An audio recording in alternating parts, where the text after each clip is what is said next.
Bonjour et bienvenue à mon atelier. Je m'appelle Louise Allington, je suis artiste et art thérapeute. Et suite à l'annonce que j'ai postée sur les médias, sur les réseaux sociaux dernièrement, j'ai décidé de faire cette petite vidéo pour répondre à certaines de vos questions, notamment la question de ce que c'est que le clean language.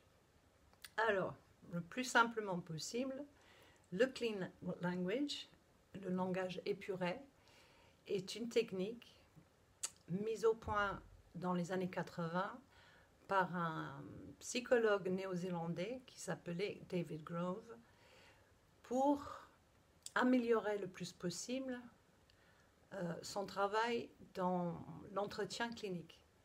C'est-à-dire le moment où la personne vient voir le psy et parle avec lui, le psy pose des questions et il a cherché à s'effacer en fait le plus possible pour ne pas influencer le récit de la personne qui parlait. Et il avait une approche, peut-être parce que son père était britannique et sa maman était maori.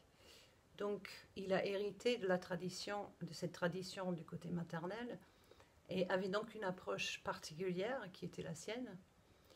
Et c'est cette approche et ce sont ces questions qu'on voit dans un atelier de clean language. Qui est-ce que je suis pour moi pour en parler? Eh bien, je vis et travaille à Montpellier depuis 1984 et pendant 20 ans, j'étais enseignante d'anglais dans l'enseignement supérieur, y compris l'École nationale supérieure d'architecture de Montpellier, l'ENSAM, où j'ai notamment donné des cours sur la perception de l'espace. Des cours qui me servent pour mon atelier.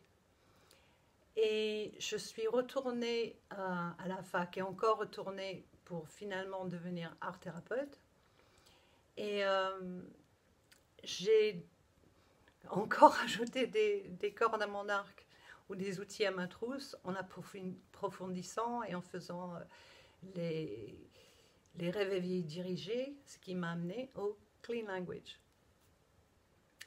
Le clean language qui a été vulgarisé, donc qui a été étendu à un public plus large, surtout par le travail d'une femme qui a été formée par David Grove, qui s'appelle Caitlin Walker, qui, elle, a fait une formation avec Grove avant de finir ses études, et son premier travail après, ça a été avec des ados en grande difficulté.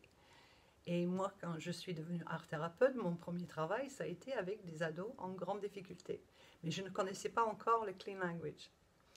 Elle a décidé, Caitlin a appliqué cette technique au groupe avec des résultats très formidables. Il n'y a pas d'autre mot. L'école dans laquelle elle travaillait a finalement été primée, enfin c'était succès sur succès. Et elle a élargi encore plus aux entreprises, aux associations, à des facs. Elle a même travaillé avec la police. Bref, c'est maintenant une technique qui est utilisée de plus en plus dans des pays anglophones et qui commence à peine à être connue en France.